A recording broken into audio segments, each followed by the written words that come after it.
అఖండ 2 hours 10 minutes run టైమ్‌తో థియేటర్‌లో release అయ్యాయి. ఇప్పుడే చూశాను మామ. మామ ఒక్కటే మామ సినిమా చూసాకైతే మైండ్‌లోంచి అస్సలు పోతలేదు సినిమా అయితే. అంత హైప్ ఎక్కిచ్చాడు బోయపాటి మామ. ఇంకా యాక్షన్ సీక్వెన్స్ నుంచి మాట్లాడాలంటే ఇంక చెప్పక్కర్లేదు. పీక్స్ మీద పీక్స్ ఇంకా. సైంటిఫిక్ మూవీయా? మైథాలజీ మూవీ అనేది నాకే కన్‌ఫ్యూజన్ వచ్చేసింది. నేను పెట్టి డబ్బులకైతే ఇంత వర్తా సినిమా అనుకున్నాను. ఇంకా కంటెంట్ విషయంలోకెళ్తే పార్ట్ 1లో పాప గురించి ఏదన్నా జరిగితే వస్తాడు కదా! మీకు ప్రళయం ఉందని చెప్పేసి. అదే సెకండ్ దాంట్లో కూడా వాడారు. కానీ కొంచెం సైంటిఫిక్ యాడ్ చేశారు.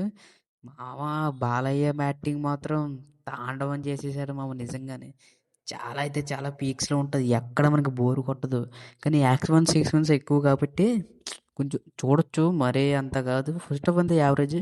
సెకండ్ హాఫ్ అయితే అంతకు మించిన బాలయ్యలో విశ్వరూపం తాండవం, శివుడు తాండవం చూస్తాం మామ. నిజంగా అయితే చాలా బాగుంది.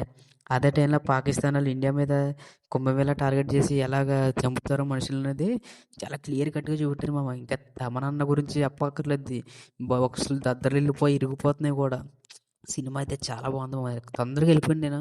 రివ్యూ అయితే పూర్తిగా చెప్పను. ఎందుకంటే స్పాయిలర్ అయిపోద్ది కాబట్టి మీరు థియేటర్‌లో చూడండి ఖచ్చితంగా.